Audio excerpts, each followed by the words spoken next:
نحمده ونصلي على رسوله الكريم أما بعد فأعوذ بالله من الشيطان الرجيم بسم الله الرحمن الرحيم رب اشرح لي صدري ويسر لي أمري واحلل عقدة من لساني يفقهوا قولي من جاء بالحسنة فله 10 أمثالها ومن جاء بالسيئة فلا يجزى إلا مثلها وهم لا يظلمون قل إنني هداني ربي إلى صراط مستقيم دينا قيما ملة إبراهيم حنيفا وما كان من المشركين قل إن صلاتي ونسكي ومحياي ومماتي لله رب العالمين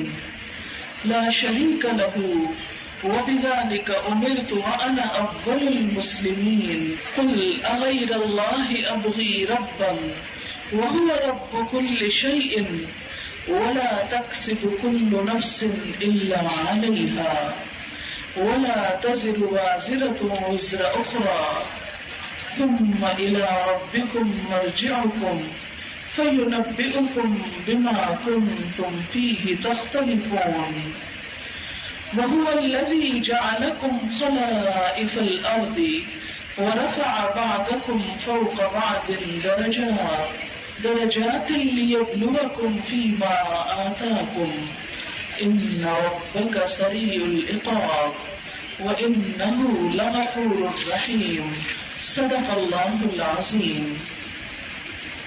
شروع کرتی ہوں اللہ کے نام سے جو بے انتہا مہربان نہایت رحم فرمانے والا ہے۔ جو کوئی ایک نیکی لایا اس کے لیے 10 گنا اجر ہے، اور جو ایک برائی کرے گا تو وہ بس اسی برائی کے برابر ہی بدلہ پائے گا اور وہ ظلم نہ کیے جائیں گے۔ کہہ دیجئے کہ بے شک میرے رب نے تو سیدھے راستے کی طرف میری رہنمائی کی ہے، ایک دین جو درست ہے، ابراہیم علیہ السلام کی ملت جو یکسو تھے اور وہ مشرکین میں سے نہ تھے۔ آپ کہہ دیجئے بے شک میری نماز اور میری قربانی اور میرا جینا اور میرا مرنا اللہ رب العالمین کے لیے ہے، اس کا کوئی شریک نہیں۔ اسی بات کا مجھے حکم دیا گیا اور میں سب سے پہلا مسلمان ہوں۔ آپ کہہ دیجئے کیا میں اللہ کے سوا کسی اور کو رب بناؤں، کوئی اور رب تلاش کروں، حالانکہ وہی ہر چیز کا رب ہے۔ اور کوئی نفس جو بھی کام کرے گا، جو بھی کمائی کرے گا، اس کا وبال اسی پر ہوگا۔ کوئی بوجھ اٹھانے والا کسی دوسرے کا بوجھ نہ اٹھائے گا، پھر تم سب اپنے رب کی طرف لوٹائے جاؤ گے۔ فَيُنَبِّئُكُم بِمَا كُنتُمْ فِيهِ تَخْتَلِفُونَ، پھر وہ تم کو بتائے گا اس چیز کے بارے میں جس میں تم اختلاف کر رہے تھے۔ اور وہ اللہ وہ ذات ہے جس نے تم کو زمین میں خلیفہ بنایا اور تم میں سے بعض کو بعض پر درجے عطا کیے تاکہ وہ تمہیں آزما کر دیکھے اس معاملے میں جو اس نے تم کو عطا کیا۔ بے شک تیرا رب جلد سزا دینے والا ہے اور بے شک وہ غفور الرحیم ہے۔ معزز خواتین، اس وقت میں نے آپ کے سامنے سورۃ الانعام کی آیات پڑھی ہیں 160 سے 165 تک، جو سورۃ الانعام کی آخری آیات بھی ہیں۔ ان آیات کی تلاوت اور ترجمے سے آپ مفہوم تو خود بھی سمجھ گئے ہوں گے۔ آئیے تھوڑی تفصیل کے ساتھ ان پر بات کرتے ہیں، کیونکہ یہ آیات ہمیں اپنی روزمرہ زندگی کے معاملات کا قبلہ درست کرنے میں مدد دیتی ہیں۔ ارشاد باری تعالیٰ ہے من جاء بالحسنۃ فلہ 10 امثالها، جو کوئی ایک نیکی لایا اس کے لیے 10 گنا اجر ہے۔ یہ اللہ کا کتنا بڑا کرم ہے، کتنا بڑا احسان ہے کہ وہ ہماری چھوٹی سی کوشش کی بھی کس قدر قدردانی فرماتا ہے۔ عام طور پر ہم اپنے رب کے بارے میں بدگمان رہتے ہیں، زندگی میں آنے والی چھوٹی چھوٹی تکلیفوں اور چھوٹی چھوٹی پریشانیوں پر یہ سوچنے لگتے ہیں کہ ہمارا رب تو ہماری سنتا ہی نہیں، ہماری قدردانی ہی نہیں کرتا۔ حالانکہ بات یہ نہیں، بات کچھ اور ہے، اور سچی بات وہی ہے جو قرآن نے بتا دی۔ کیا کہ من جاء بالحسنۃ، جو کوئی ایک نیکی کرے گا، ایک بھلائی کرے گا، ایک اچھائی کرے گا، فلہ عشر امثالھا، تو اس کے لیے 10 گنا اجر ہوگا۔ دنیا میں آپ کسی انسان کے ساتھ اچھا کریں، انسان سب سے زیادہ بھلائی اپنے بچوں کی سوچتا ہے، پھر ماں باپ بہت عزیز ہوتے ہیں، پھر اسی طرح دیگر دوست، عزیز، رشتے دار اور رشتے۔ لیکن اپنی ساری زندگی پر غور تو کر کے دیکھیے، کیا ہم اپنے بچوں کے لیے جو کچھ کرتے ہیں وہ بدلے میں اس سے 10 گنا کرتے ہیں یا کر سکتے ہیں؟ ہرگز نہیں۔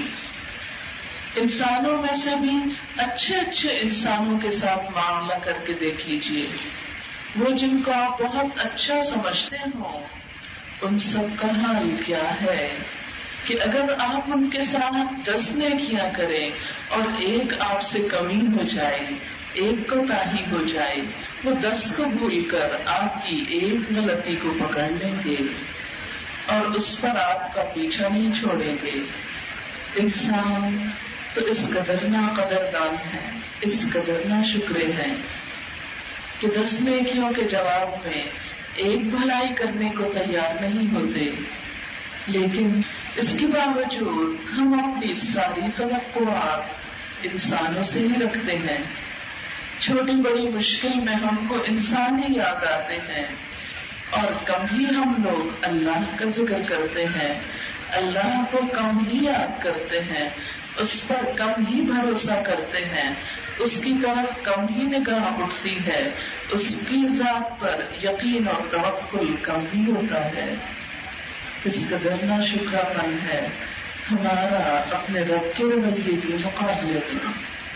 تو اللہ تعالیٰ اپنے بندوں کو بتا رہے ہیں کہ من جاء بالحسنۃ فلہ عشر امثالھا، جو ایک نیکی کما کر آیا اس کو 10 گنا اجر دیا جائے گا۔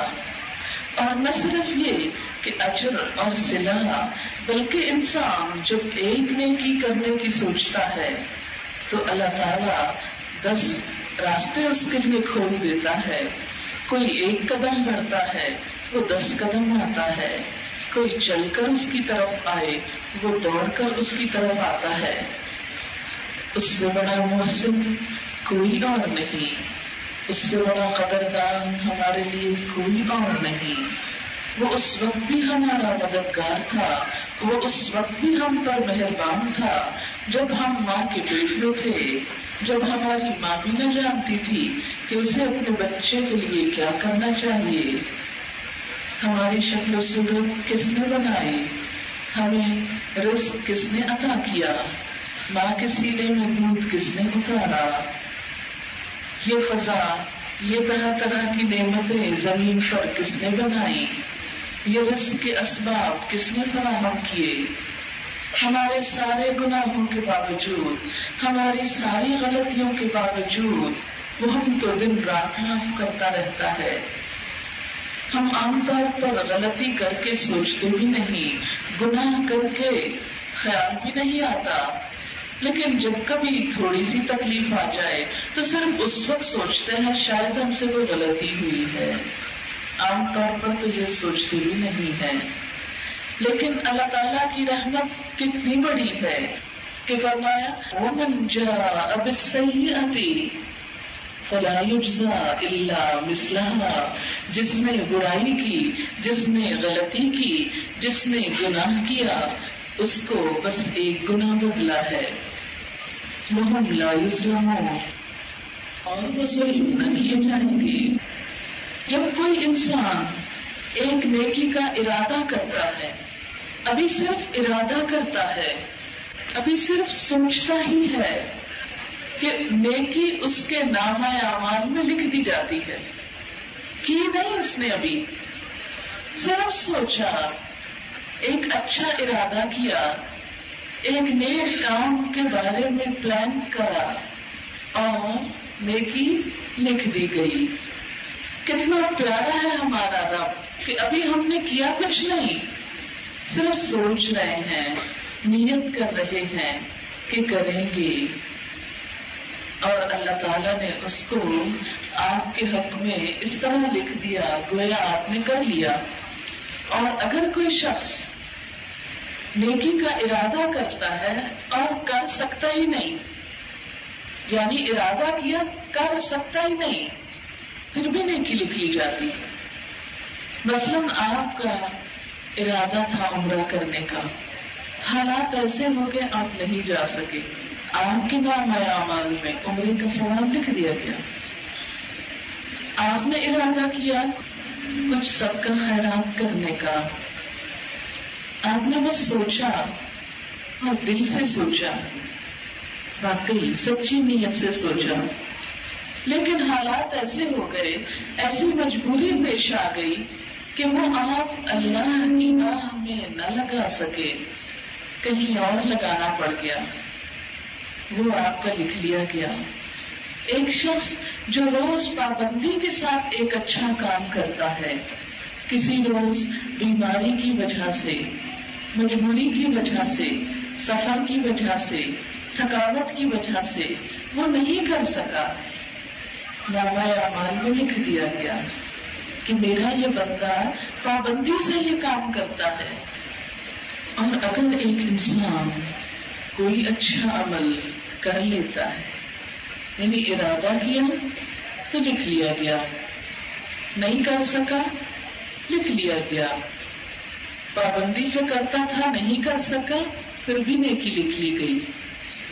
اور وہ عمل جو ارادے کے بعد پائے تکمیل تک پہنچ جائے، اس پر کم از کم منیمم 10 نیکیاں، گویا ایک نیک کام کے 10 نمبر.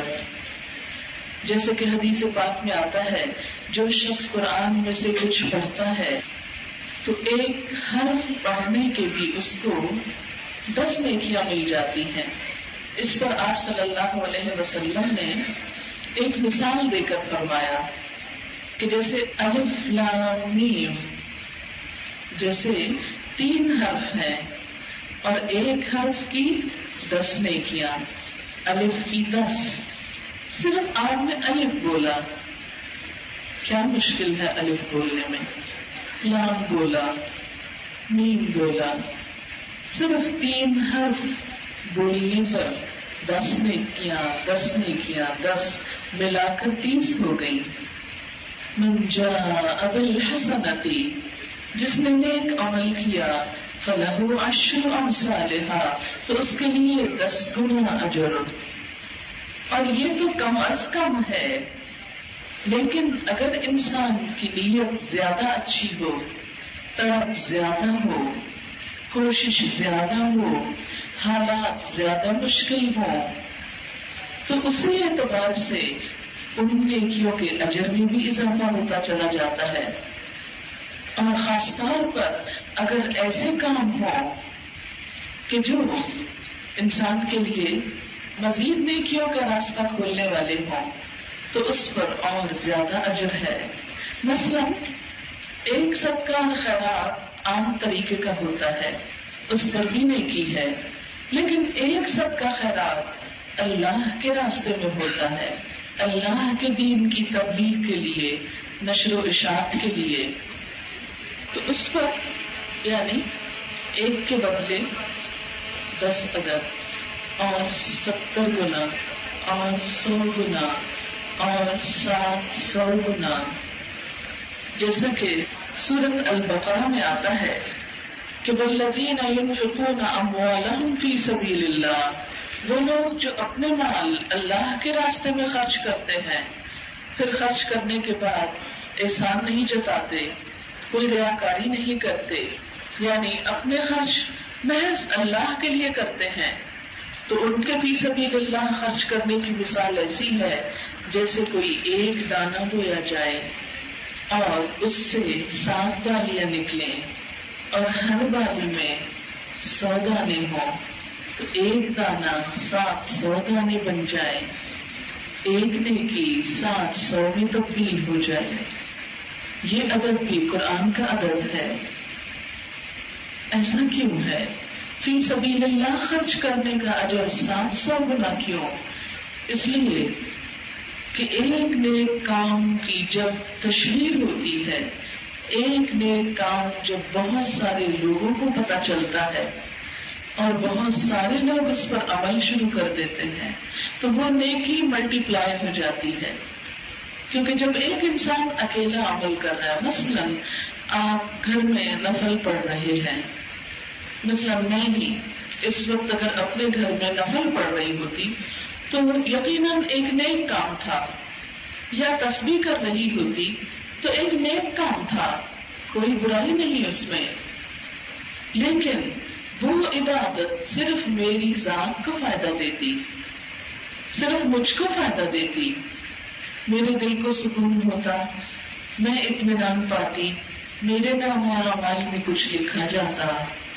لیکن اگر میں یہاں پر چل کر آئی اور آپ سب ایک ایک بات سن رہے ہیں، اور آپ میں سے ہر شخص اگر 10 باتیں اس نے سنی، 5 آیات میں سے 10 باتیں سیکھی، اور 10 باتوں میں سے صرف ایک بات آگے پہنچا دیتے ہیں، تو آپ خود سوچیں کہ میرا یہاں چل کر آنا میری ذات کے لیے تو فائدہ مند ہے ہی، لیکن آپ سب کے لیے بھی فائدہ مند ہو گیا. ایسا نہیں کہ آپ پہلے کچھ نہیں کر رہے، لیکن ہمیشہ ضرورت اس بات کی ہوتی ہے کہ انسان اپنے دلوں کی صفائی بار بار کرتا رہے. ہر چیز کو ایک تازگی کی ضرورت ہوتی ہے. مثلا آپ اپنے گھر کی صفائی ہر روز کرتے ہیں، حالانکہ بظاہر اس میں کوڑا پھینکا ہوا نظر نہیں آتا، لیکن کچھ بھی نظر نہیں آتا، آپ دوبارہ جھاڑو دینے لگتے ہیں اور آخر میں دیکھتے ہیں کہ کچھ نہ کچھ نکل ہی آتا ہے. پھر روز ڈسٹنگ کرتے ہیں، شیشے میں بھی کوئی نہ کوئی چھینٹ وینٹ پڑی ہوتی ہے، اس کو بھی روز چمکا رہے ہوتے ہیں، کھڑکیوں کے شیشے پر بھی کچھ نہ کچھ گرد و غبار آ جاتا ہے، ان کو بھی صاف کرتے ہیں. اور جب آپ صاف کر چکتے ہیں تو اس حالت میں اور اس سے پہلے کی حالت میں بہت بڑا فرق ہوتا ہے. حالانکہ گھر بھی وہی، آپ بھی وہی، جان بوجھ کے آپ میں سے کسی نے کوئی گندگی نہیں پھیلائی، لیکن اس کے باوجود گھر تازگی مانگتا ہے. بالکل اسی طرح انسانوں کی زندگی میں بھی ایسا ہی ہوتا ہے کہ جب ہم دنیا کے کاموں میں مصروف ہوتے ہیں تو دنیا کی محبت میں ڈوب کر ہمارے دل میلے ہونے لگتے ہیں. اور ضروری نہیں کہ آپ نے کوئی بڑے بڑے گناہ کیے ہوں تو اس وقت دل جرم محسوس کرے، نہیں.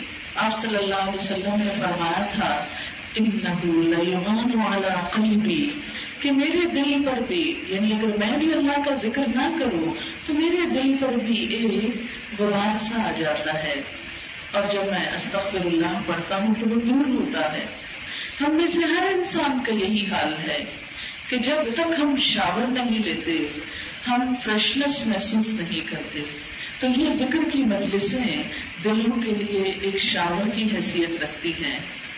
وہی پانی روز آپ استعمال کرتے ہیں، لیکن ایک مخصوص طریقے سے جب آپ اپنے آپ کو ٹھنڈا کرتے ہیں تو انسان کے عمل میں اور تازگی آتی ہے، نیت میں مزید اخلاص آتا ہے. جسے ایک کپڑے کو اگر آپ ایک دفعہ رنگ دیں تو کچا ہوتا ہے، پھر آپ مزید اس کو پکاتے ہیں تو پک جاتا ہے، اور پکاتے ہیں تو ایسا رنگ چڑھتا ہے جو پھیکا نہیں پڑتا. بالکل ہمارے دلوں کا بھی یہی حال ہوتا ہے. دین کی کسی مجلس میں جب جا کر ہم بیٹھتے ہیں، جب ہم کچھ سنتے ہیں تو کچھ نہ کچھ رنگ چڑھتا ہے، جسے صبغت اللہ کہا گیا. اللہ کا رنگ، اللہ کی باتیں سن کر اللہ کا رنگ آتا ہے. اور پھر انسان دنیا کی طرف جاتا ہے، جیسے دھوپ پڑتی ہے رنگ پھیکے ہونے لگتے ہیں، پھر دنیا کی دھوپ پڑتی ہے، دنیا کی نرمی سختی آتی ہے، مسئلے مسائل آتے ہیں، لوگوں کے ساتھ الجھاؤ آتے ہیں، اور پھر وہ پھیکا ہوتا ہے، پھر آپ پلٹ آتے ہیں، ایسی کسی مجلس میں آ کے بیٹھتے ہیں، پھر انسان کے لیے ہر چیز میں اللہ کی ذات اہم ہو جاتی ہے، پھر انسانوں کا خوف نکل جاتا ہے، پھر انسانوں کی تنقید بری نہیں لگتی. یہی درجہ احسان کا درجہ ہے. نیکی تو ہر شخص کرتا ہے، لیکن وہ شخص جو نیکی احسان کے درجے پہ کرتا ہے اسی کی نیکی دراصل نیکی ہے. اسی لیے سورۃ المائدہ میں ایک جگہ اللہ تعالیٰ فرماتے ہیں جہاں پر شراب کے بارے میں مسلمانوں کو روکا گیا، اس کے بعد توبہ استغفار کی بات ہوئی، 3 دفعہ استغفار اور تقویٰ کی بات، اور تیسری دفعہ 7 احسان کی بات بھی ہوئی. للذین اتقوا واحسنوا. یہ احسان کیا ہوتا ہے؟ احسان اور حسنہ دونوں کا روٹ ایک ہے. حسنہ نیکی کو کہتے ہیں اور احسان بھی نیک کام کرنا ہے، لیکن احسان کا درجہ نیکی کا وہ درجہ ہے کہ جس میں انسان نیکی پورے یقین کے ساتھ کرتا ہے. وہ یقین کیسا ہوتا ہے کہ گویا وہ اپنے رب کو دیکھ رہا ہو. حضرت جبریل علیہ السلام جب انسان کی شکل میں حضور صلی اللہ علیہ وسلم کے پاس آئے تو پوچھا مل احسان، احسان کیا ہوتا ہے؟ آپ نے جواب میں فرمایا ان تعبد اللہ، کہ تم اللہ کی عبادت کرو، کأنک تراہ، گویا کہ تم اس کو دیکھ رہے ہو. جیسے آپ کسی کو دیکھ کر ایک کام کرنے میں زیادہ یکسوئی اختیار کرتے ہیں. مثلا آپ دیکھیں کہ کچھ لوگ اس وقت مجھے سننے کے ساتھ دیکھ بھی رہے ہیں اور کچھ لوگ صرف سن رہے ہیں، تو ان دونوں کی حالت میں ایک فرق ہے. جو محض سن رہے ہیں ان کی بنسبت جو دیکھ بھی رہے ہیں ساتھ، ان کا ان باتوں میں دھیان اور دلچسپی قدرتی طور پر کچھ درجے زیادہ ہوگی. اسی طرح جو آگے بیٹھے ہیں اور جو پیچھے بیٹھے ہیں ان کے لیول میں بھی فرق ہو جاتا ہے. ایسے ہی جس انسان کو رب نظر آنے لگتا ہے اس کی نیکی کا رنگ ہی کچھ اور ہوتا ہے، اور ایسی ہی نیکی پھر 700 گنا نہیں ان گنت گنا درجہ پاتی ہے، بدل پاتی ہے. اور پھر اگر یہ نہ بھی نصیب ہو تو کم از کم اتنا تو یقین ضرور ہو کہ اللہ دیکھ رہا ہے. جس انسان کو یہ یقین ہو جاتا ہے کہ میرا رب مجھے دیکھ رہا ہے، پھر خواہ وہ تنہائی میں ہو، خواہ وہ لوگوں کے درمیان ہو، خواہ وہ کسی دین کی مجلس میں ہو، خواہ وہ کسی دنیا کی پارٹی میں ہو، وہ کہیں پر بھی ہو، وہ اللہ کا بندہ ہوتا ہے. وہ کسی کے سامنے بھی غلط بات زبان سے نہیں نکالتا، پھر وہ جھوٹ نہیں بول سکتا، پھر وہ غیبت سے پرہیز کرتا ہے، پھر وہ کسی پہ الزام تراشی نہیں کرتا، پھر وہ اپنے دل میں کسی کے لیے بغض نہیں رکھتا، کسی کے لیے حسد نہیں رکھتا، کسی کے لیے بدگمانی نہیں رکھتا، کسی کی زندگی کی ڈور نہیں لگاتا، تجسس نہیں کرتا. وہ اپنی ذات سے بڑھ کر دوسروں کو چاہتا ہے. وہ صرف اپنے لیے نہیں جیتا، وہ نیکی بھی صرف اکیلے نہیں کرتا، وہ سب کو شریک کر کے کرتا ہے. وہ نیکی کے کام کو صرف اپنی ذات تک نہیں رکھتا، وہ اسے پوری دنیا تک لے کر جانا چاہتا ہے. کیوں؟ اس لیے کہ جس رب سے وہ محبت کرتا ہے وہ چاہتا ہے کہ ساری دنیا بھی اس رب سے محبت کرے، ساری دنیا اسی کی ہو جائے. جو لطف اللہ کی محبت کا اس کو نصیب ہوتا ہے وہ چاہتا ہے ہر شخص یہ چکھ لے. جیسے کہ ایک شاعر نے کہا تھا، 2 عالم سے کرتی ہے بیگانہ دل کو، عجب چیز ہے لذت آشنائی. جب اللہ تعالیٰ سے آشنائی ہو جاتی ہے، اللہ تعالیٰ کی پہچان ہو جاتی ہے، اس کی معرفت ہو جاتی ہے، تو پھر انسان ہر چیز سے بیگانہ ہو جاتا ہے. وہ اس دنیا کے نفع نقصان سے بھی اٹھ جاتا ہے. کسی چیز کا آنا اور جانا اس کے لیے پھر برابر ہو جاتا ہے. وہ دنیا کی زندگی کو محض ایک تیاری کا وقت سمجھتا ہے. اس کے لیے جنت بھی اس لیے اہم ہوتی ہے کہ وہ رب سے ملاقات کی جگہ ہوتی ہے. وہ جنت کو اس لیے نہیں چاہتا کہ وہاں جا کے کھائے پیے گا، وہ جنت سے اس لیے محبت کرتا ہے کہ وہاں رب سے ملاقات ہوگی، کیونکہ وہ رب کا دیدار چاہتا ہے، وہ اپنے رب کو سب سے بڑھ کر چاہتا ہے۔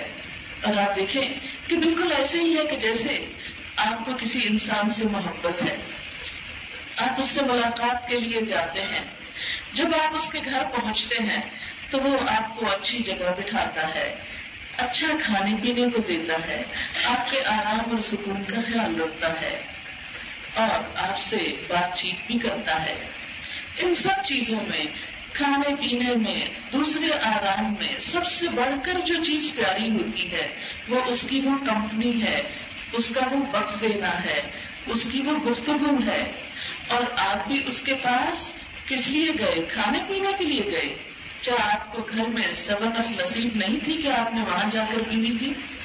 کیا آپ کو گھر میں پنکھا نہیں ملا کہ آپ اس کے گھر میں جا کے پنکھے کے نیچے بیٹھے؟ کیا آپ کے گھر میں کرسی نہ تھی کہ آپ کرسی پہ بیٹھنے کے لیے وہاں چلے گئے؟ نہیں۔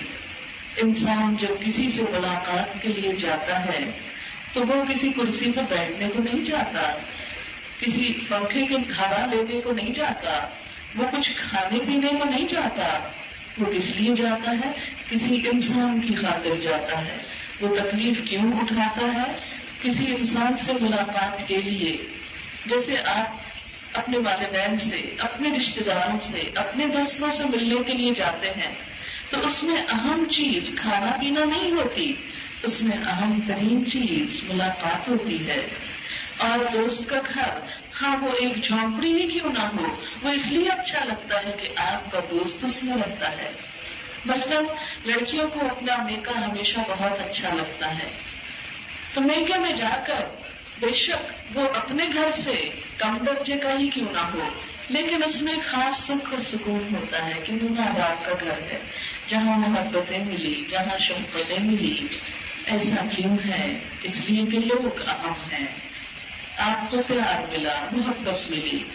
بالکل اسی طرح جو لوگ اللہ سے محبت کرتے ہیں، جب وہ جنت کا شوق بھی رکھتے ہیں تو وہاں کی محض خوبصورتی سے اٹریکٹ ہو کر نہیں کہ اچھا جنت میں ایسے گھر ہوں گے، ایسے صوفے ہوں گے، ایسی دیواریں ہوں گی، ایسے باغ ہوں گے، نہیں، وہ سب تو ہوگا، لیکن باغ بھی خوبصورت کب لگتا ہے جب دوست کے ساتھ تنہائی میں باغ بھی ڈسنے لگتا ہے۔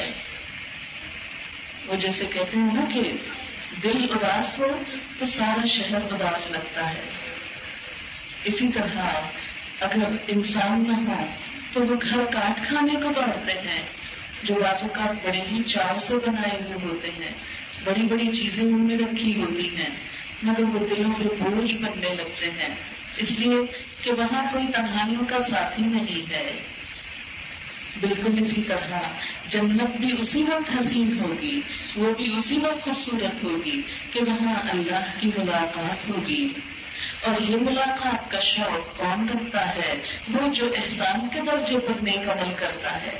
اب نیکی کے بھی مختلف درجے ہیں۔ ایک شخص کی نیکی یہ نیکی ہے کہ وہ اس لیے نیکی کر رہا ہے کہ جنت میں چلا جائے یا جہنم سے بچ جائے، یا اس لیے نیکی کر رہا ہے کہ ہر لوگ کہتے ہیں کہ یہ کر لینا چاہیے، یا اس لیے نیک کام کر رہا ہے کہ اسے دنیا کا کوئی کاروبار اچھا ہو جائے، جسے عام طور پہ ہمارے ہاں لوگ بڑی بڑی مشقتیں کر کے بڑے بڑے وظیفے پڑھتے ہیں صرف اس لیے تاکہ دنیا کا کاروبار اچھا ہو جائے۔ اب یہ جو نیک کام ہم کر رہے ہیں، مثلاً 1.25 لاکھ پڑھ رہے ہیں کوئی چیز، تو اس کا اصل مقصد کیا ہے؟ کہ دنیا مل جائے۔ اس ذکر سے ہم اللہ کی رضا اور اللہ کا قرب تو نہیں چاہتے نا، وہ تو دنیا کماتے ہیں اس سے۔ دین بھی ہم نے دنیا کمانے کا ہتھیار بنا لیا۔ اتنی محبت ہو گئی اس حقیر دنیا سے جس کے بارے میں حدیث پاک میں آتا ہے، اب دنیا جی ختم وطالبھا کلاب، دنیا ایک مردار کی طرح ہے اور اس کے چاہنے والے کتے ہیں۔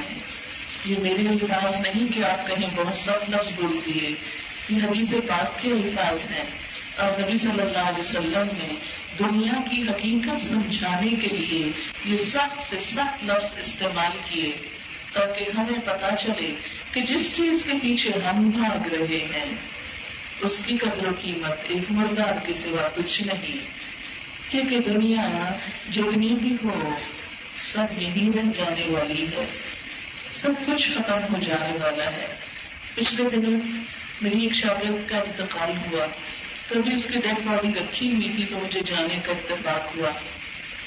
جب میں گئی تو نماز کا وقت تھا، میں نے کہا مجھے نماز پڑھنی، کیونکہ میں ڈائریکٹ اپنی کلاس سے جا رہی تھی، تو میں نے نماز کے لیے ان سے کہا کہ مجھے جائے نماز دے دیں۔ وہ مجھے اس کے بیڈ روم میں لے گئی۔ اس کے بیڈ روم میں ہینگر پر اس کے کپڑے لٹک رہے تھے، کیونکہ پڑھنے لکھنے سے ہر وقت کام تھا۔ سامنے شیلف میں کتابیں رکھی ہوئی ہیں، ان میں نشانیاں رکھی ہوئی ہیں، اسی طرح جیسے ہر بیڈ روم کا ایک سامان ہوتا ہے، وہ سب کچھ نہیں ہے۔ خوبصورت بیڈ روم، لیکن اس کی ڈیڈ باڈی لاؤنج میں پڑی ہوئی تھی ایک تخت پر، جو تھوڑی دیر کے بعد اٹھا دی جانے والی تھی۔ ہم میں سے ہر ایک کے ساتھ یہی کچھ بعین ہی یہی کچھ ہونے والا ہے۔ کسی کے ساتھ پہلے ہو گیا اور کسی کے ساتھ بعد میں ہونے والا ہے۔ اسی لیے تو قبرستان جا کر یہ دعا پڑھتے ہیں کہ السلام علیکم اہل الدیار من المؤمنین والمسلمین وانا انشاء اللہ بکم لاحقون، کہ ہم جلد ہی تم سے آ ملنے والے ہیں۔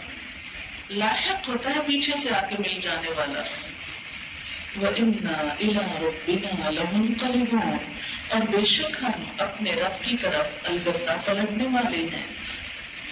ہم سب پلٹنے والے ہیں، ہم سب جانے والے ہیں، لیکن جہاں جانا ہے وہاں کے لیے کیا تیار کر رہے ہیں، اور جسے چھوڑ جانا ہے اس کے لیے کتنا کنسرن ہے، کتنے کنسرن۔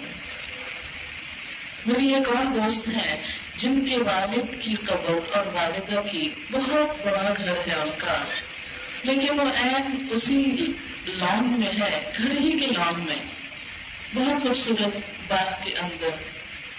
تو میں سوچتی ہوں کہ اس شخص نے اتنا خوبصورت گھر بنایا، لیکن جب وہ فوت ہو گیا تو اسے گھر کے آرام دہ حصے سے نکال کر اسی گھر کی مٹی میں دبا دیا گیا، وہ بیڈ روم چھوڑ کر۔ تو ایک دفعہ شام کے وقت مجھے وہاں جانا ہوا۔ آپ نے دیکھا ہوگا کہ اگر مغرب کے وقت قبروں کے پاس سے گزرے نا، یا رات کے وقت تو بڑی وحشت ہوتی ہے، دل کو عجیب کچھ ہونے لگتا ہے۔ دن میں بھی ہوتی ہے لیکن رات کے وقت تو کچھ اور ہی عجیب حال ہوتا ہے، ایسے لگتا ہے جیسے ہم کو بھی آج پکڑ ہی لیں گے۔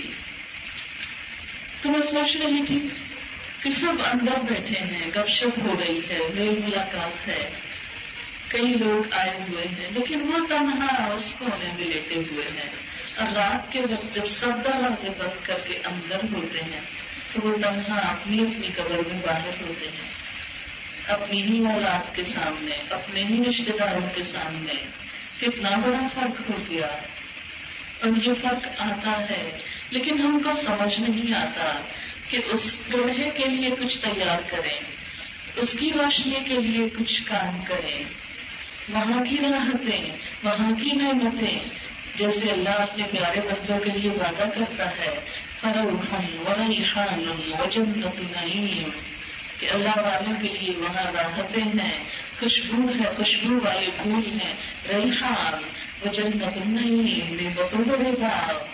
لیکن کوئی باغ خود نہیں لگتا، آپ چھوڑ دیں زمین کو تو بارش آئے گی، جھاڑ جھنکار اگے گی۔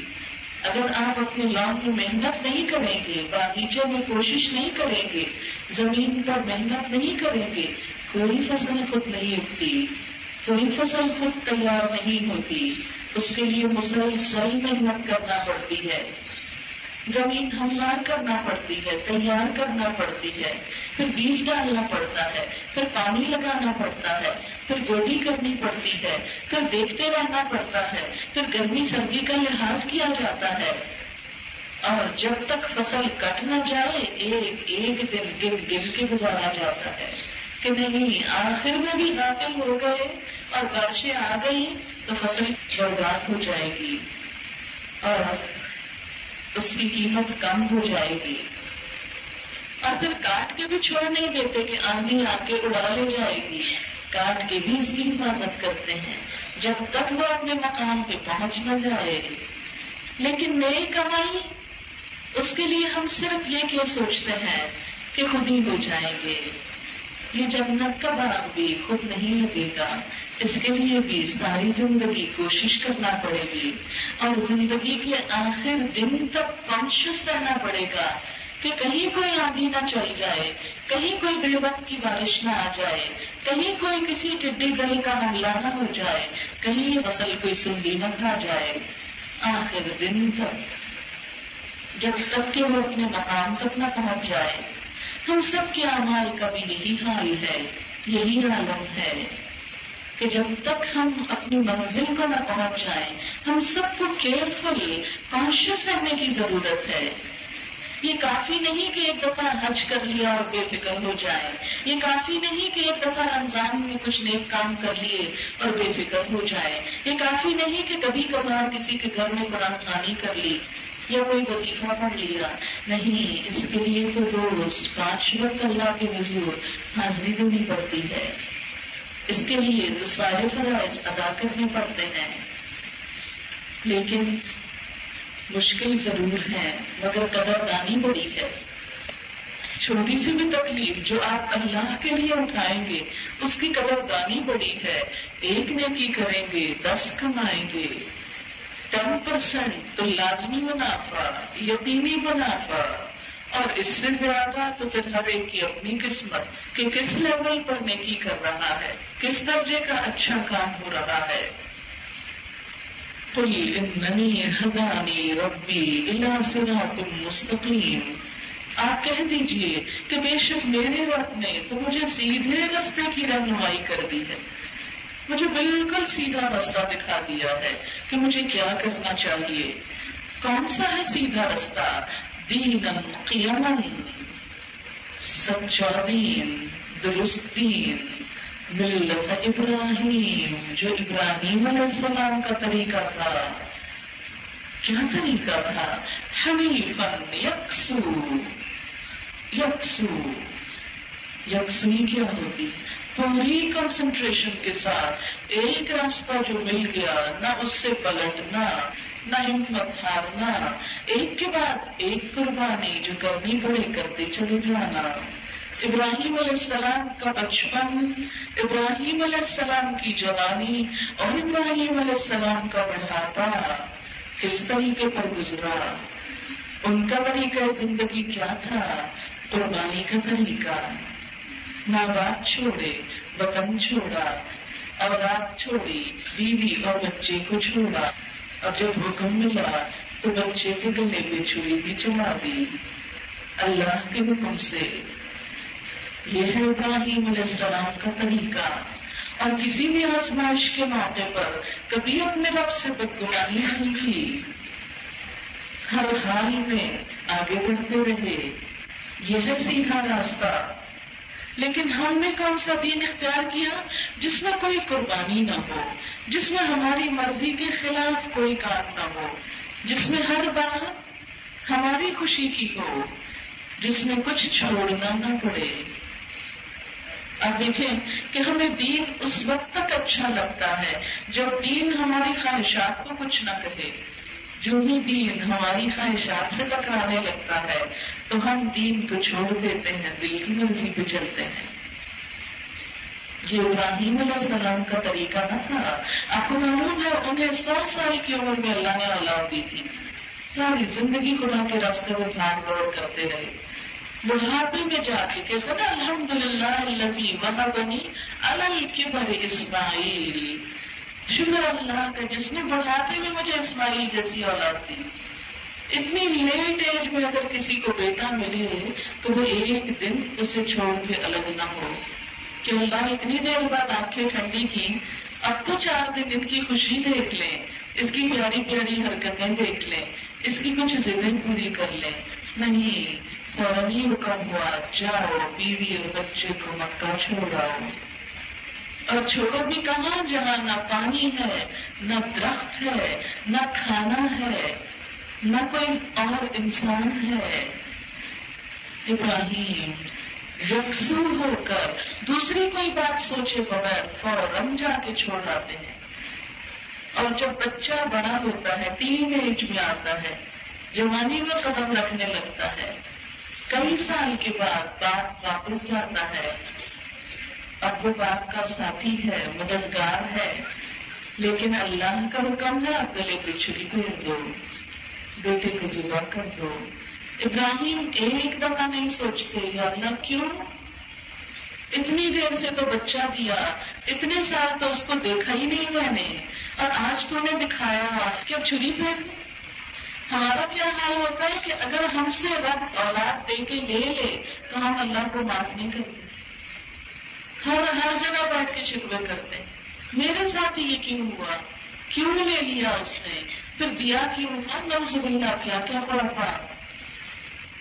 اللہ نے ابراہیم علیہ السلام کو دیا اور کہا اس کو ختم کرو اپنے ہاتھ سے، اور وہ تیار ہو گئے، کوئی شکوہ نہیں، کوئی کیوں بھی نہیں، یہ بھی نہیں کہا یا رب کیوں۔ اگر ہم سے کوئی یہ کہے، ہمیں ایسا کوئی خواب آ جائے تو ہم ضرور پوچھیں گے کیوں نہیں، کیوں نہیں۔ اللہ کی بات آ گئی، نیکی کا موقع ملا، بس حاضر ہو گئے، گرمی ہے یا سردی ہے، بھوکے ہیں یا پیاسے ہیں، کچھ پاس ہے یا نہیں، تم نے بلایا اور میں لبیک پکارتا ہوں آ گیا۔ اور کیسی قربانی قبول ہوئی کہ اس جگہ کو اللہ نے ساری دنیا کے لیے ایک نمونہ بنا دیا۔ وہ تنہائی کا ویرانے کا گھر آج اتنا آباد ہے کہ دنیا کی کوئی جگہ اتنی آباد نہیں۔ کتنے لوگوں کے دل تڑپتے ہیں صرف اس گھر کو دیکھنے کو جو ابراہیم علیہ السلام نے بنایا۔ میں کبھی وہاں جاؤں تو سوچتی ہوں یار ایسی تو کئی عمارتیں ہیں، یہ بھی پتھر کی بنی ہوئی ہے، اس پر بھی کپڑا لگا ہوا ہے، اس میں کیا رکھ دیا تو نے کہ یہ اتنا پیارا لگتا ہے۔ کوئی بڑی جگہ ایک دفعہ دیکھا دوبارہ قدم رکھنے کو دل نہیں چاہتا، دیکھا ہوا ہے۔ مثلا بچوں کو کہیں سیر کو لے جانا تھا آپ کو، چلو فلانی پارک یا جگہ، ہر دفعہ وہیں لے کے جاتے پھر وہیں چلے، بڑے سے بڑے ترقی یافتہ ملک اگر آپ ایک دفعہ گھوم لیں تو اگلی دفعہ کہتے کہ یہاں جاتا ہوں تو دیکھا ہوا، لیکن مکہ کے لیے کوئی نہیں کہتا کہ دیکھا ہوا ہے، نہیں، تڑپتے اچھا جا رہے ہیں کیسے کراس کریں، چلو رستے سے ہوتے جاتے ہیں، چلو 3 دن کا موقع ملے وہ بھی ٹھیک ہے، چانس مل جائے تو مس نہیں کرنا چاہتے۔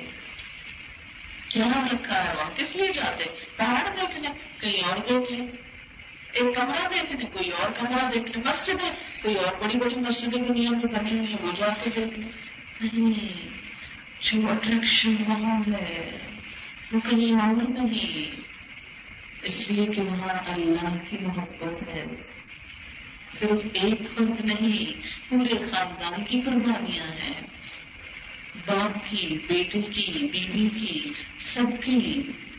جو لوگ اللہ کی خاطر قربانی کرتے ہیں پھر اللہ ان کو ایسی ہی پذیرائی بخشتا ہے، ایسے ہی چن لیتا ہے، اور اسی کو دوسروں کے لیے قابل تقلید نمونہ بنا دیتا ہے۔ ملت ابراہیم حنیفا وما کان من المشرکین۔ اور یہ سب کب ملتا ہے؟ جب انسان کا ہر عمل صرف اللہ کے لیے ہو جائے۔ قل ان صلاتی ونسکی ومحیای ومماتی للہ رب العالمین۔ آپ کہہ دیجئے بے شک میری نماز اور میری قربانی، میرا جینا اور میرا مرنا سب کچھ اللہ رب العالمین کے لیے۔ یہی احسان کا درجہ، یہی ابراہیم علیہ السلام کا طریقہ کہ سب کچھ اللہ کے لیے، کوئی اور اس میں شریک نہ ہو جائے۔ لیکن ہمارا کیا حال ہے کہ ہم نماز پڑھیں تو لوگوں کے سامنے پڑھتے ہیں تو بہت اچھی طرح خوب خوبصورت بنا کے، اور تنہائی میں پڑھا تو ہمارے بندے بس پورے کر لیں۔ کبھی ہم نے اپنے اس دوسرے رویے پر غور کیا؟ اگر چھپا کر صدقہ دینا پڑے تو چھوٹی سے چھوٹی اماؤنٹ بھی بہت بڑی لگتی، اور اگر دکھا کر دینا پڑے تو بڑے سے بڑے اماؤنٹ بھی دینے کو تیار ہو جائیں گے۔ کہیں نام کی پلیٹ لکھی جائے بہت کچھ خرچ کر دیں گے، ہمارے نام پہ کوئی اسپتال بنے سب کچھ لگا دیں گے، نام تو زندہ رہے گا نہیں، نام تو بس اللہ ہی کا زندہ رہنے والا ہے۔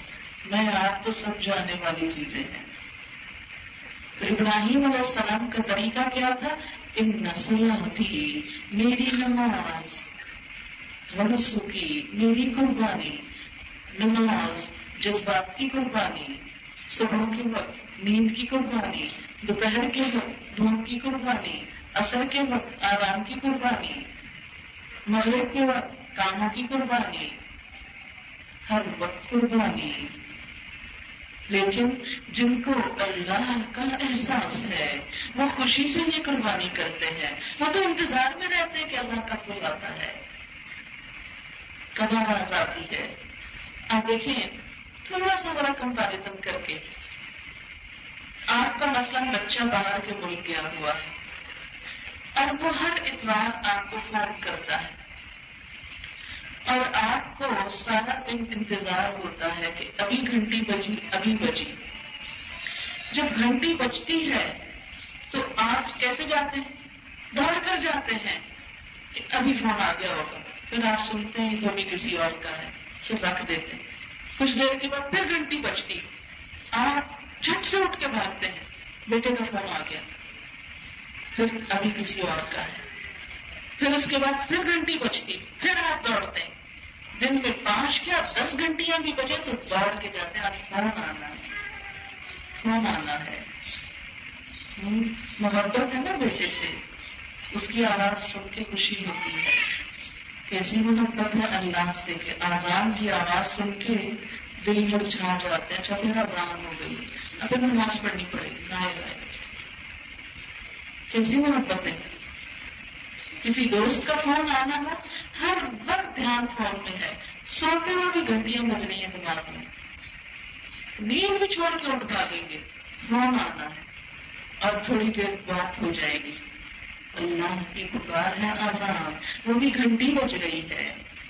آپ کو معلوم ہے نا کہ شروع میں جب اذان ابھی نہیں مقرر ہوئی تھی تو سب سے پہلے یہی مشورہ آیا تھا کہ گھنٹی بجائی جائے گی، لیکن کہا گیا یہ تو نصارہ بجاتے ہیں اس لیے گھنٹی نہ بجائی جائے، کچھ اور ہو. پھر مشورے کے بعد اذان ہوئی. اب آپ خود سوچیں کہ انسانوں سے محبت میں تو ہم نیند چھوڑ دیتے ہیں، اچھل بیٹھتے ہیں، کھانا چھوڑ دیتے ہیں. کھانا کھا رہے ہیں نا، دوست کا فون آ جائے کہتے دے دو کوئی بات نہیں بس میں سن لوں گی. ساتھ فون بھی سنتے جاتے ہیں. کھانا چھوڑ کے گھنٹہ فون کر کے پھر دوبارہ کھا کے کہ آپ تو بھوک ہی نہیں، چلو چھوڑو کیا کھانا.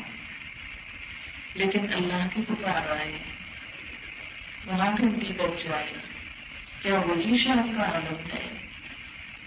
اور پھر دوست سے گفتگو کرتے ہوئے ٹیلی فون پہ 10 منٹ تو کوئی بات ہی نہیں، 10 منٹ تو صرف حال چال پوچھنے میں گزر جاتے ہیں. اچھا اور سناؤ کیا، اچھا پھر اور کیا حال ہے، اچھا پھر اور کیا حال، ہر تھوڑی دیر کے وقت پھر اور کیا حال ہے. فی الحال تو ایک ہی 10 دفعہ بھی اور کریں گے تو وہی پیچھے. لیکن بات کیا ہے، بات ختم نہیں کرنا چاہتے ہیں. ہمارا دل چاہتا ہے کہ بس کسی طرح بات بڑھتی چلی جائے اور نماز جھٹ پٹ ختم کر کے رکھتے ہیں، تیز تیز تیز تیز تیز. کچھ نہیں کیا پڑا شروع کرتے تو بس فٹافٹ ایکشن کے جلدی سے سر سے اتر جائے. کیا محبت ہے اللہ سے، اس کو محبت کہتے ہیں. جس سے محبت ہے وہاں تو آدھا گھنٹہ بات کر کے بھی آپ کو احساس نہیں ہوتا کہ اچھا آدھا گھنٹہ گزر گیا، اتنی لمبی کال ہو گئی. لیکن عشاء کی نماز سے بڑی لمبی ہے. ٹھیک ہے 17 رکعتیں فرض نہیں ہے جو ہم نے اپنے اوپر کی ہوئی ہیں، لیکن اگر ان کو کم بھی کر لیا جائے تو بھی سوچتے رہتے ہیں اچھا چلو اٹھ کے پڑھ لیتے ہیں، اچھا پھر کل پڑھ لیں گے، کوئی بات نہیں اللہ غفور رحیم. دوست کے فون پر کیا کہتے ہیں، نہیں اسے پتا چل گیا میں نے فون اٹینڈ نہیں کیا، وہ بڑی سخت ناراض ہوگی، وہ تو دوبارہ کال نہیں کرے گی مجھ کو، وہ تو ضرور اٹینڈ کرنا ہے. اس وقت ہم کیوں نہیں کہتے نہیں میری دوست بہت اچھی ہے، میں نہ بھی اٹینڈ کروں تو وہ کہتی کوئی بات نہیں. نہیں وہاں تو نہیں ایسا سوچتے. لیکن اللہ کے لیے ہم نے یہی سوچ رکھا جو سب چاہے سلوک کر لیں، جو چاہے مرتبہ دے دیں، اندر آنے کی اجازت دیں کہ نہ دیں. ہم اپنے گھروں میں کیا کچھ سجا کے رکھتے ہیں، کیا کچھ لگا کے رکھتے ہیں، کیسا کیسا بنا کے رکھتے ہیں کہ اللہ کی یاد کم بھی آئے. سب کچھ وہ ہے جس سے کبھی کسی کی یاد آئے، کبھی کسی، کتنی یادگاریں رہی ہوتی ہیں دیواروں پر، لیکن اس کو یاد کرنے کے کیا سامان ہے. اور پھر ہم جنت کی طرف بڑھ رہے ہیں بے محنت کے، بغیر کوشش کے. تو اللہ تعالیٰ فرماتے ہیں کہ سیدھا راستہ ابراہیم کا راستہ ہے علیہ السلام، جس کا ہر کام بس اللہ کے لیے تھا. وہ نسخی اور میری قربانی. وہ قربانی کیسی قربانی تھی؟ نہ صرف یہ کہ جانور کی قربانی، بلکہ اپنی خواہشات اور جذبات اور محبتوں کی قربانی. بچپن میں ماں باپ نے دھکیل دیا، بڑے ہو کر بچوں کو چھوڑنا پڑا. وَمَحْيَايَ میری زندگی، وَمَمَاتِي میری موت، سب کچھ لِلَّهِ رَبِّ الْعَالَمِينَ اللہ رب العالمین کے لیے. لا شریک لہ جس کا کوئی شریک نہیں. اس کا یہ مطلب نہیں صرف کہ کوئی بت شریک نہیں یا کوئی اور شریک، اس کا مطلب یہ کہ انسانوں میں یہ جو جیتے جاگتے بت ہم نے دلوں میں بٹھائے ہوئے ہیں، ان میں سے بھی کوئی شریک نہیں. میرا ہر کام میرے رب کے لیے. ابھی تو ہم کوئی کام کرنے لگتے ہیں تو پہلے یہ سوچتے اچھا فلانا کیا کہے گا، فلاں کیا سوچے گا. نہیں، خاندان کی ناک کٹ جائے گی. چھپ چھپ کے ملو، چھپ چھپ کے باتیں کرو، چھپ چھپ کے نکاح کر لو. کتنا چھپتے ہیں لوگوں سے، کتنا ڈرتے ہیں لوگوں سے، لیکن اللہ سے نہیں ڈرتے، اللہ سے نہیں شرماتے. ساتھ پردوں میں بھی، مکمل تنہائیوں میں بھی، جہاں کوئی نہ دیکھتا ہو وہ دیکھ لیتا ہے، جہاں کوئی نہ سنتا ہو وہ سن لیتا ہے.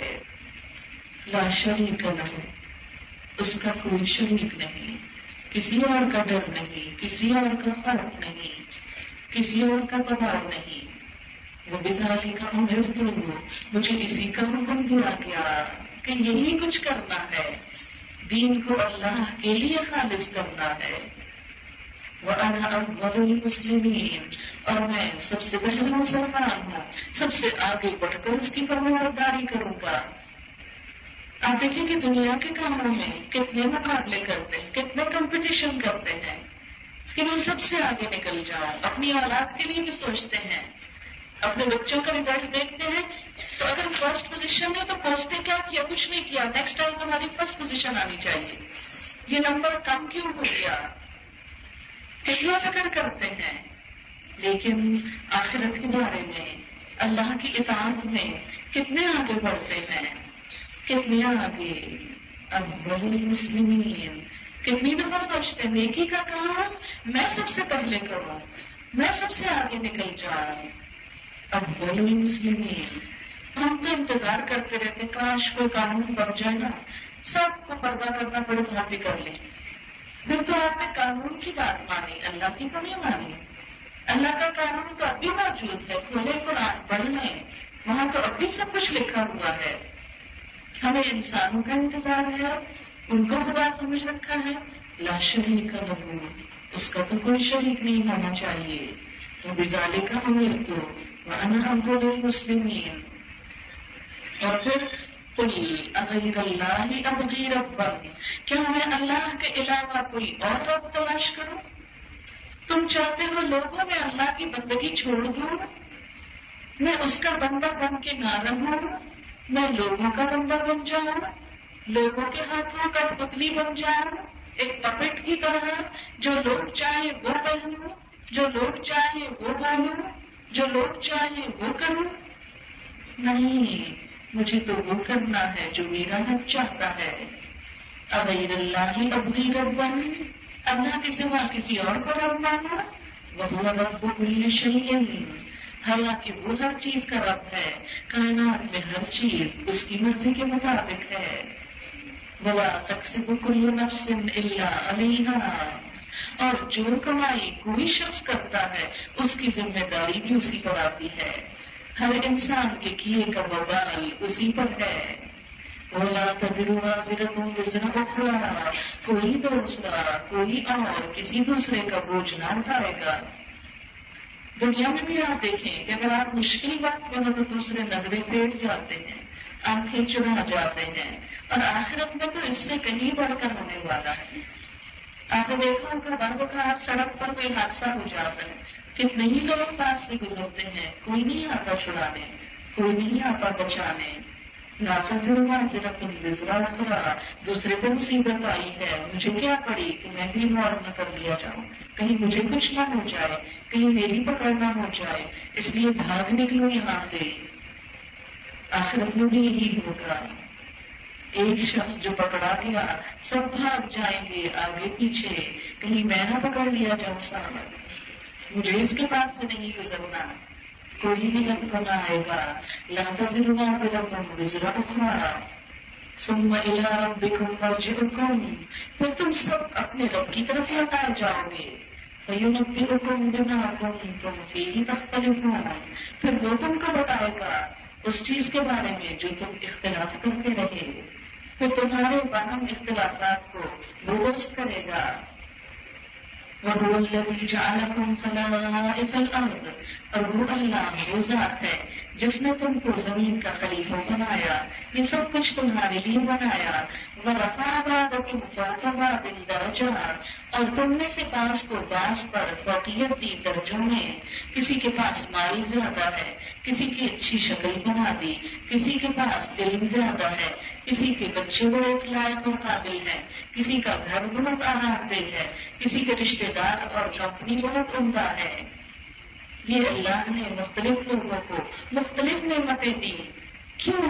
لیبلوکم، تاکہ تمہاری آزمائش کرے، تمہارا امتحان لے.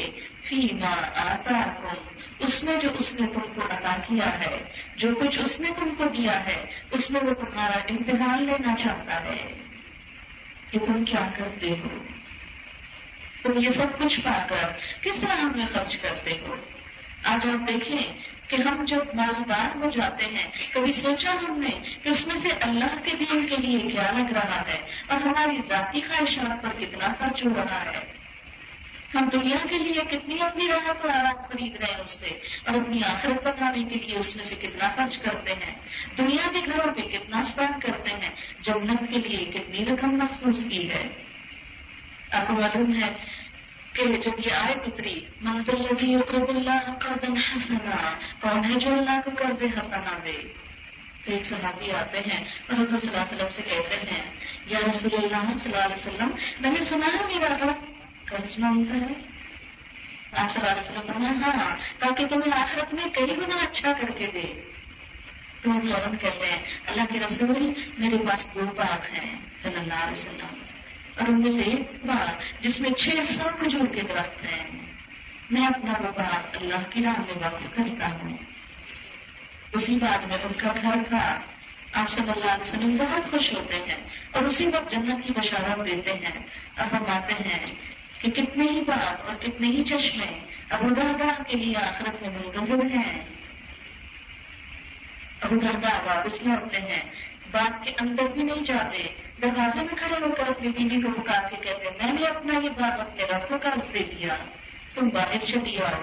وہ بھی خوشی سے اٹھ کے باہر آتی ہے کہ ابو درداء تم نے نفع کا سودا کیا، بہت اچھا کیا.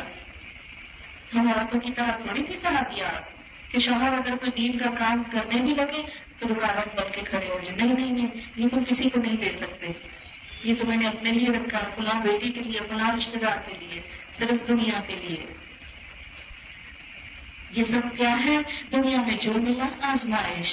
اگر علم ہے پاس تو امتحان ہے، کتنا آگے پہنچایا، کتنا دوسروں کو دیا، اس کو لے کے اس خزانے کو ساتھ بن کے بیٹھ گئے اس پر، یا دوسروں تک دینے کا بھی کچھ سوچا، فکر کی. لیبلوکم فیما آتاکم، وہ تو تمہارا امتحان لے رہا ہے کوئی بھی نعمت تمہیں دے کر کہ اب اس نعمت کا تم کرتے کیا ہو. اچھی صحت ہے، کس کا ہمیں لگا ہے، صرف بازاروں میں گھومنے پھرنے میں، یا کوئی دین سیکھنے کے لیے بھی وقت نکال سکتے ہو، کہیں ٹک کے تھوڑا سا اللہ کا قرآن بھی کلام بھی پڑھنے کے لیے وقت ہے.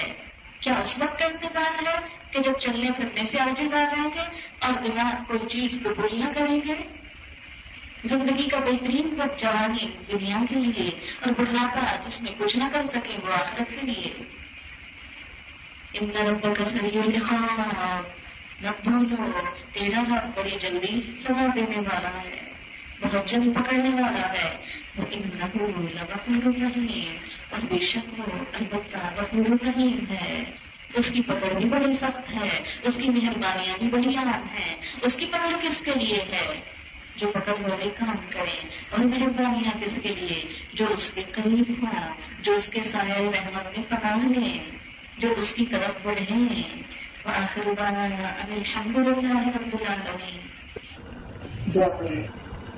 سبحان اللہ والحمد للہ ولا الہ الا اللہ واللہ اکبر ولا حول ولا قوة الا باللہ العلی العظیم۔ اللہم صل علی محمد وعلى آل محمد كما صليت على إبراهيم وعلى آل إبراهيم إنك حميد مجيد۔